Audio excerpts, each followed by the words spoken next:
Yo, what's good, everybody? This is Dillon Talk Sports. My name is Dillon. In today's video, what I'm going to be doing is I'm going to be doing a Cleveland Browns mock draft. I thought about doing this a while ago, and I was like, well, I'm going to do the NFL mock draft. I'm going to keep on doing those, obviously. I was sitting here and I was thinking, I'm already doing the, like I said, NFL mock draft, but I'm a Cleveland Browns fan. So why don't I do a Cleveland Browns mock draft? I'm going to do from round 1 to round 7. Obviously, we don't have a first round pick, but I'm going to let you guys know I'm making a trade in this mock draft. So like I said, we're going to kind of go through round 1 all the way to round 7. These are my selections, and obviously, I might do a second or 2.0 to this mock draft. This is just a 1.0, so if you agree with these picks, let me know in the comments. But other than that, I think I'm gonna go straight onto this. So if you're going to enjoy it, as always, make sure you're gonna drop a like on today's video. Be very much appreciated if you do so. But without further ado, let's get into it.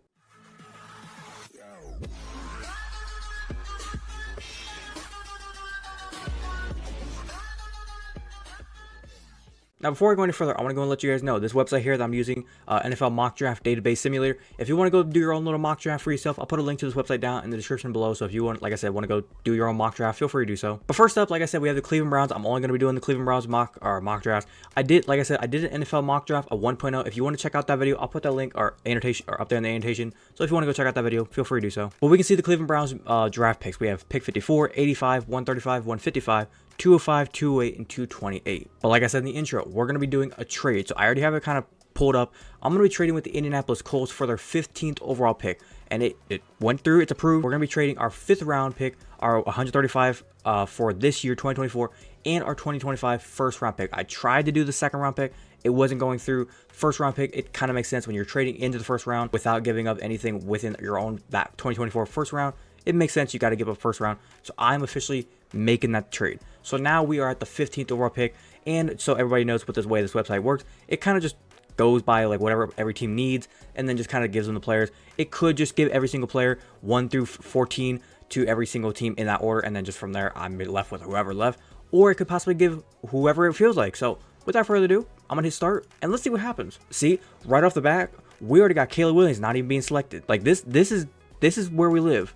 And then right here, we have the New York Jets wanting to trade up. I'm going to reject because, like I said, I want that first round pick. So I'm going to reject them. We have the Kansas City Chiefs trying to trade up. See, that's tempting, but again, I'm going to reject. Colts want to trade back up. I'm going to reject. I'm going to reject. Now, when I look at this, I'm kind of looking over here at like some of the players that are available, and I'm not going to lie. I might trade back on this one. If we come to this, like I said, this is just I'm having fun and just trying to see what else kind of chaos I can make happen. So I might accept that because look at the haul I'd get out of this. I'm not gonna lie, I'm gonna accept that. And right here, I'm gonna reject the Packers, nothing tempting there, and I'm gonna reject the Vikings. So I am now at the 17th overall pick, and look at this. I got a haul picks that I can make some damage with. I got 96, I got 211 added in, and I got some picks for the future. So now I'm looking at this and I'm saying, what do we need? Well, Brock Bowers, if Brock Bowers fell that far, how the fuck do I not take him? And I would look at teams who are left. If Brock Bowers fell this far, if I don't take him, maybe Cincinnati would take him. Maybe the Rams, they probably won't need him. Steelers, they have Freiermuth. Dolphins, maybe they go after him. But I look at this. Eagles, obviously, will probably end up with him. But I look what the Browns need. The Browns need, I think they need D-tackle. They need a wide receiver. And they need offensive lineman. When I look kind of who's left, Brock Bowers, you don't need. Arnold, you don't need. The Gene, we don't need. We already have 3 great corners. I would have to look at it like this. And these are the 2 picks we would go after. Brian Thomas and Brian Murphy. Who would be more tempting in that spot? I would have to take Brian Thomas. I don't know about you guys. Brian Murphy, I think, is going to be a stud in the league. But in this spot, offensive tackles, I think, would be a little bit more of an afterthought at this kind of spot. If Brian Thomas Jr. is there, you got to take him. So let's go ahead and fast forward to the next pick. All right, now we're in the second round. And I'm looking at this and I'm saying, okay, we got some trade offers. San Francisco wants to trade up for that 54th overall pick. We'd only go back to 63. But then we look at the haul of picks we'd possibly get out of it. And I'm thinking to myself, oh, do I want to do that? Could I get something better out of it? And I'm going to say this. Like I said, we still need a D-tackle, and we still need a offensive lineman. I'm going to reject this just because I think I can get a good, solid piece right here because I'm looking at the pieces that are kind of available. I'm going to reject the Philadelphia Eagles, and I'm going to reject the New England Patriots. And I'm going to stay with this 54th overall pick, and I'm going to look at who's available. Like I said, we already have our receiver. I'm going to start looking at this D-tackle or the D-lineman and the offensive lineman. Who is available? Michael Hall, Leonard Taylor, Aruk, Ahoro, I think is how you say his name. Braden Fiske, I think is how you say it. A lot of good selections. I'm now going to switch over to the offensive tackle. Who's there? Not really anything that's kind of available to where we're selecting. So it's going to have to be a D tackle. Maybe you can go interior offensive lineman, even though we already kind of have some solid guys there already on big ass contracts. Like I said, Wyatt Teller, Joel Bitonio, Ethan Pochik. When I go to the all selection, and I just kind of look at the players. You have a lot of receivers, tight ends, safeties. I'm going to tell you right now, it's probably going to have to be either Leonard Taylor, maybe like if we want to go running back and we want to go get like a Blake Corum, this could be the spot to go get him. But I think for some reason Blake Corum might slide a little bit further. If he gets selected, it's whatever. I would like to get Blake Corum with the fact of how Nick Chubb, people are saying we're going to just let him go in the offseason or next offseason. I think that's fucking stupid. But if we could get him down here towards like 96, that would be a steal. Because don't get me wrong, I'm an Ohio State fan. I hate the fuck out of Blake Corum for all the years he beat Ohio State. But if we could get him to play for the Browns and be on the good side for once, that would be a steal. But like I said, in this moment, I think Leonard Taylor would have to be the selection. We would have to take him. But all we can do now is just hope and see. All right, we're at pick 85. The Cowboys seem like the team that's going to take him. If I could get an extra 6th round pick next year, I would have to take this pick or selection or take this offer. I'm going to accept it and roll the dice. Zinter. See, I knew they were going to do that. They need an offensive lineman. I kind of forgot about that. That's a mistake on me. The Cowboys, they wanted an offensive lineman. They took Zinter, the Michigan offensive lineman. I kind of wanted the Browns to have him. But I'm going to say this. In this spot, Browns are going to take a running back. Browns will take a running back. And Blake Corum could be a stud right there. A-plus pick. Like, why would you not take him? The Broncos want this pick. I'm going to reject. The Jags want this pick. I'm going to reject. The Eagles. To trade back one spot and get a 5th and a 6th round pick, you kind of have to accept that. And I'm going to, even though I think we need an offensive lineman and they're going to take an offensive lineman. Oh, they took a linebacker. Okay. See, I'm going to reject the Washington offer. I'm going to reject Philadelphia's offer because we just did it with them. And this is not really a good offer. So I'm going to just reject that one. So now we need an offensive lineman. Who is kind of there? Is there anybody up here on the top that's like, oh, we could go after these guys? Not really. Cedric Van Pran is a good offensive lineman. I'm going to have to just go straight for the offensive lineman and see kind of who's available. And it seems like that's going to be the guy. Unless we could go for an offensive tackle. Offensive tackles seem like they're kind of overrated. Even though it's like, I feel like we just let everybody go by that we needed. So I'm going to have to just look at this. Who is like the big need? Could we add some depth pieces with our safety room, our corner room? Is there anything we could add, maybe like the receiver room? Because we still need receivers. Don't get me wrong. We still need receivers. I'm going to say in this spot, if we could just add depth at this point, if we can't get the piece that we absolutely need and we can just add some depth pieces, Cedric Van Pran would be a stud right there. All right, we're to the next pick. I'm going to go ahead and reject the Los Angeles Chargers. Now the other position, I actually just kind of thought about it. We still need offensive linemen, but we need to get a middle linebacker. Our outside linebackers are good with Sione Takitaki. I think we're going to have to try to re-sign him in the free agency, but we also have JOK, Jeremiah Owusu-Koramoah. That dude is a stud. If we don't give him a bag this offseason or even next offseason, we've got some serious brain damage going on in the general manager position. But I start looking at the positions that are available still. Like I said, what do we need? We still need offensive tackle, and we still need to get a linebacker. So what can we have? Right now, we're up around the 115 when it comes to draft value. Is there anybody here that we could possibly go after? Jalen Ford is very enticing. Tyrese Knight is very enticing. Curtis Jacobs, I've seen people talking about him being a really good player. JD Bertrand has been everybody's like big name that everybody talks about. I'm looking down here at some of these guys like the Omar Spates, the Jackson Simon. These guys that you look at right now and you're like, they're nobodies. They're not going to develop into anything, but they could possibly develop into being some stars. I'm not gonna lie. If one of those guys is still available later on, I would have to take one of them. But right now, when it comes to draft value, I'm going to have to be smart about this. I'm going to be smart, and we're going to go to the offensive lineman route, and we're going to go get Matt Goncalves. Now, I realize this could be a bad selection, but I'm taking it off pure value that we need an offensive tackle, and if this guy's available for what he's being rated, you got to select the tackle. You got to take him. All right, we're at pick 170, and I'm not going to lie, I'm going to actually accept this pick because I think right now at 170, moving all the way back to 198 wouldn't be a bad move, especially for the fact that I think we have a lot of what we already need right now. And right now, when we look at the draft picks we still have left, we still have about 6 draft picks to go, and we have a lot of what we already need. At this point, like I said, we're just adding depth to our roster. Dolphins, I'm going to reject. Steelers, fuck that. I'm never accepting an offer from them. Like I said, with the linebacker position, it falls perfectly into our lap. You have Maurice Lifu, I think is how you say the name. I'm just going to take him, and we're going to roll with that. We got the Packers wanting to trade up with us. I'm going to reject, and I'm going to keep this pick. And I'm going to do a little bit of a mind game with all you. This is a pick that you probably wouldn't have seen coming, but I see it coming more the fact because when you think about it, where did the owner of the Cleveland Browns go? Jimmy Haslam. Where did he go to school? Tennessee. What do we have right now? A very athletic quarterback in Deshaun Watson. The backup is Dorian Thompson-Robinson. PJ Walker is probably not going to be there after the season. And then we have Joe Flacco, who it's still a question mark if we were to bring him back. But what's a quarterback that kind of resembles one? You can already see it on screen. Joe Milton. Usually in this back half portion of the draft is usually where you start selecting like a random quarterback just to kind of bring in, develop him, see if you can develop him to be a pretty good backup quarterback for you.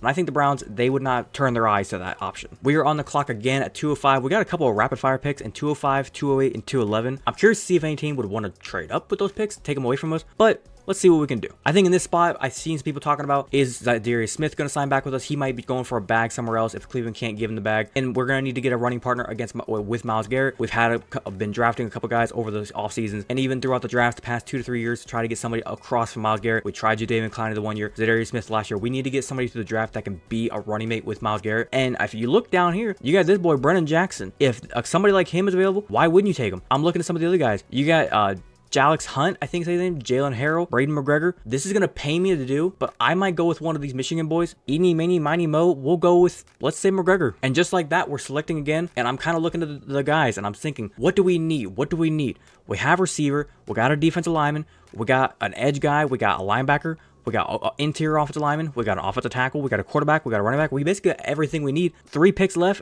Let's add depth. What do we need? Let's see. Do we need interior offensive lineman again? We could go there. Could we go receiver? We could go there. Do we need linebacker again? Fuck it, we could go there. I'm not gonna lie. Let's add depth. So what do we need? Let's go receiver. Marcus Rosme Jack Saint. Fuck it. 2 more picks, and it's like, at this point, you're kind of thinking, man, it's like these players that you select at this portion of the draft, you're probably never gonna see again. So you're just kind of thinking, who could we possibly take that you don't want, that you see them maybe developing and be something great in somebody else's off our team that you don't want to go anywhere else. So who do we take? Andrew Ram, maybe? Like I said, depth piece could be somebody big for us. So I guess why not? And last up, we have our last pick, 228. Who could we take? Who could we take? Like I said, we have some receivers. We got 2 receivers. We got a couple interior offensive linemen. We got our tackle. We got a backup quarterback maybe selected for us. If anything, like I said, this is just going to be a fuck it type pick. Could we go a safety route? Could we go a corner route? And I'm kind of looking at it like, do we draft a kicker? Do we draft a punter? Do we draft a long snapper? Probably not. But when I look at this and I say, maybe we can go for a safety because Juan Thornhill, Grant Delpit, maybe a safety or a depth piece, like I said. You got Renardo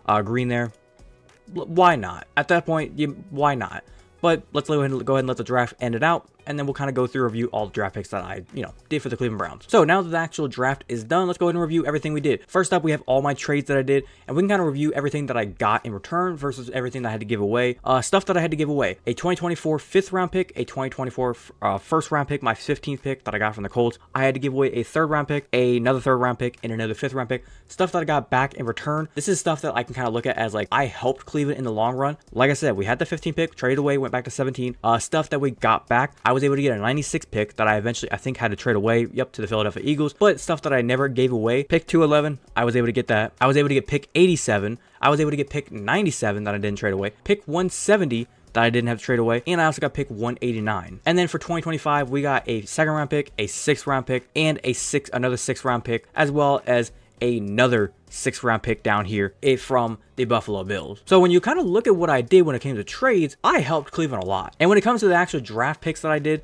like, you look at this board, you can't look at this and say I did bad. You really can't. Now, I realize you kind of have to take into account of the fact that this draft was really buggy, with the main fact of Caleb Williams did not go number 1 overall. But then again, like I said, it's very random. Shit can happen. I can't control it. It just happens. But looking at who I took: Brian Thomas with the 17th overall pick, especially when I had to trade up, and then I was able to trade back, getting another 1st round pick, basically getting my 1st round pick back for 2025. So that was huge. So I got Brian Thomas Jr., be able to come in there, help fill a void with the wide receiver position, get somebody across from Amari Cooper, get a big D tackle, somebody to be right beside Dalvin Tomlinson and Leonard Taylor. Hopefully he can develop into being something great. Blake Corum.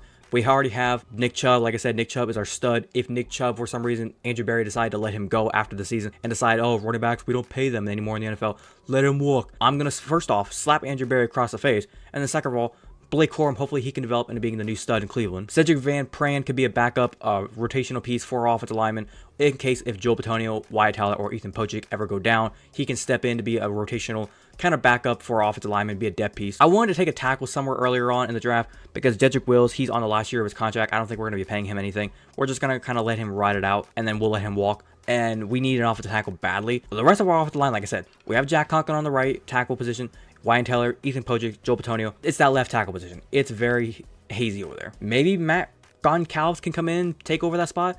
Next up, we had Maurice Lifu can take over the linebacker position if Anthony Walker decided to walk. Maybe him and JOK have some connection with the Notre Dame being there, playing together maybe, I think, at one point. Like I said with Joe Milton, I don't really think it could happen, but with the way how Andrew Berry likes to kind of play into the owner's mindset of Jimmy Haslam, he went to Tennessee, went to school there. He's a Tennessee guy. He's going to want to bring in some Tennessee guys to Cleveland And who else but Joe Milton? Joe Milton's not the best quarterback in the world. He's probably never going to see playing time unless, for God forbid, Deshaun Watson goes down. But then Dorian Thompson-Robinson will be the one to step in at that point.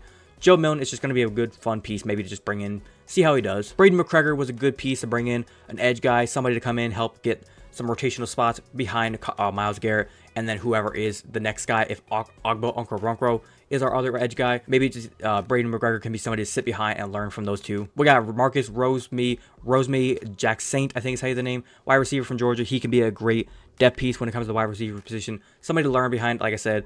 If Brian Thomas can develop into being a stud, Amari Cooper. If Amari Cooper ever leaves us, Brian Thomas can become the one. And then maybe if Marcus Rosemary Jack Saint can be developing into something better. Like I said, we saw Donovan Peoples-Jones, what he did, develop into being a great receiver. Maybe Marcus can be the same thing. Andrew Rames, just a depth piece at that point. Nothing crazy. I don't expect him to really see the playing field that much. And then Renardo Green, a great piece.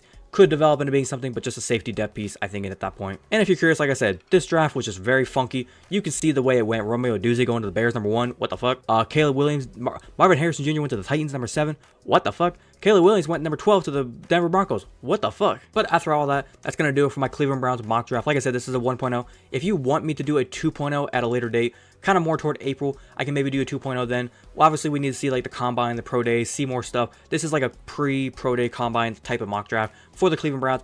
Like I said, I also have an NFL mock draft. If you want to check that video, it'll be in one of the annotations earlier in the video. And I'll also go ahead and just put it down in the description below if you want to go check out that video for yourself. But other than that, hopefully you guys did go on to enjoy today's video. If you did enjoy, as always, make sure you drop a like on today's video.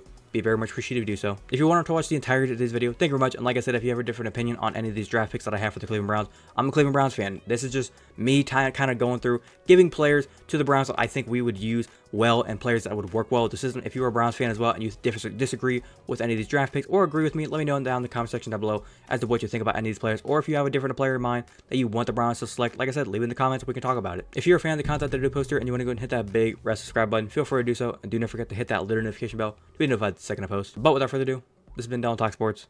Have a great day. Peace.